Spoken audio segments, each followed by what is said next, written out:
అమరావతిలోని నూతన సచివాలయం కేంద్రంగా రాష్ట్ర ప్రభుత్వం పరిపాలన ప్రారంభమైంది. ఇవాల్టి నుంచి వరుసగా 5 మంత్రివర్గ ఉపసంఘ సమావేశాలు ఆర్థిక శాఖ కార్యాలయం నుంచి మొదలు కానున్నాయి. పట్టణాభివృద్ధి విధానం, సంస్కరణలపై తొలి సమావేశాన్ని మంత్రి గంటా శ్రీనివాసరావుతో కలిసి యనమల చేపట్టారు. సచివాలయం పరిపాలనకు సిద్ధమైంది. నేటి నుంచి ఇక్కడి నుంచి అధికారికంగా సమావేశాలు, సదస్సులు నిర్వహిస్తున్నారు. దీనికి సంబంధించి మరిన్ని వివరాలు వెల్లడించేందుకు మనతో మంత్రులు యనమల రామకృష్ణుడు అలాగే గంటా శ్రీనివాసరావు గారు ఉన్నారు. వాళ్ళిద్దరిని అడిగి మనం ఇతర విషయాలు తెలుసుకుందాం. సార్, యనమల గారు నమస్కారం. సార్ 200 రోజుల్లోనే ఇక్కడి నుంచి పరిపాలనకు సిద్ధం అవటం, సమావేశాలు కూడా నిర్వహించే స్థాయికి వచ్చింది. ముందు ఇలాగే కొనసాగుతుందంటారా?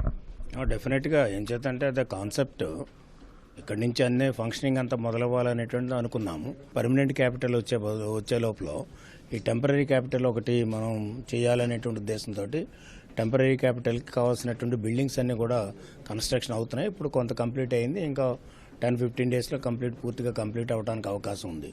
అంటే అందరూ కూడా ఇక్కడి నుంచి ఫంక్షన్ చేయాలనేటువంటి ఉద్దేశం చేత ఈ రోజున ఏంటంటే మాకు కొద్దిగా అవైలబిలిటీ ఉంది కాబట్టి ఫైనాన్స్ డిపార్ట్మెంట్ మీద కొంత ప్రెషర్ కూడా ఉంది. ఇంచేతంటే జీఓఎంస్ ఎక్కువ, చేత మేజర్ ఇష్యూస్ అన్నీ కూడా పెండింగ్గా ఉన్నాయి. ఆ ఇష్యూస్ అన్నీ ఫైనల్ చేయాలని ఉద్దేశంతో మా పేషి వరకు కూడా పూర్తిగా హరీబరీగా చేశాము. అదేవిధంగా దీంట్లో ఈ రోజున ప్రత్యేకంగా మనకు 5 జీఓఎంలు మీట్ అవుతాయి. వేళ కానీ రేపు కానీ ఎల్లుండు. ఈరోజు ప్రత్యేకంగా హౌసింగ్ అర్బనైజేషన్లో హౌసింగ్ ఎట్లా ఉండాలి దాని మీద వేళ డిస్కస్ చేస్తాం.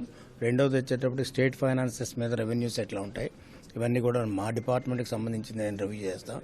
మూడోది వచ్చేటప్పటికి ఫార్మర్స్ ఏదైతే ఉందో ఎంపవర్మెంట్ కమిటీ, అదేవిధంగా విమెన్ ఎంపవర్మెంట్ కమిటీ, ఈ రెండు క్యాబినెట్ సబ్ కమిటీలు అవి కూడా డిస్కస్ చేస్తాం.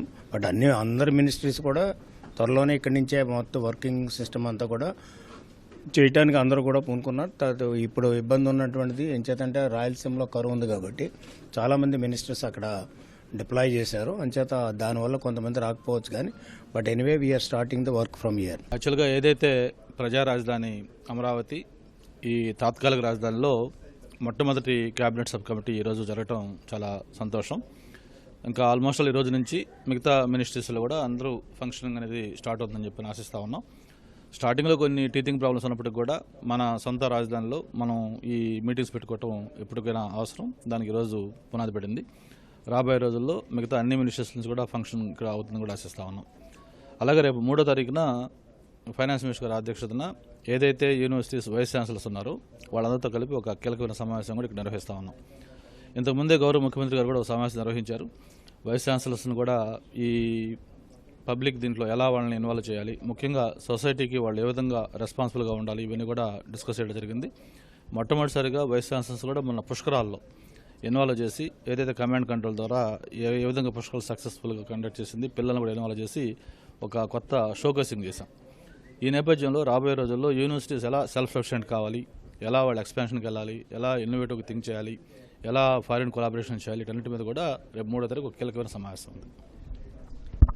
ఇది ఇక్కడ మంత్రుల స్పందన. ఏదైతే సచివాలయం వెలగపూడి సచివాలయం నుంచి మరికొద్ది రోజుల్లోనే ఇక్కడ నుంచి పూర్తిస్థాయి పాలన అది ప్రారంభమవుతుందని చెప్పి వాళ్ళ మాటలుగానే తెలుస్తుంది. అలాగే ఇవాళ ప్రారంభమైన సమావేశాలు ఈ రోజుతో ఆకుండా రేపు ఎల్లుండి కూడా ఇక్కడి నుంచే సమావేశాలు కానీ సదస్సులు కానీ కొనసాగనున్నాయి. కెమెరామెన్ ఏ నాగరాజ్తో VSM Krishna, ETV news, Vijayawada.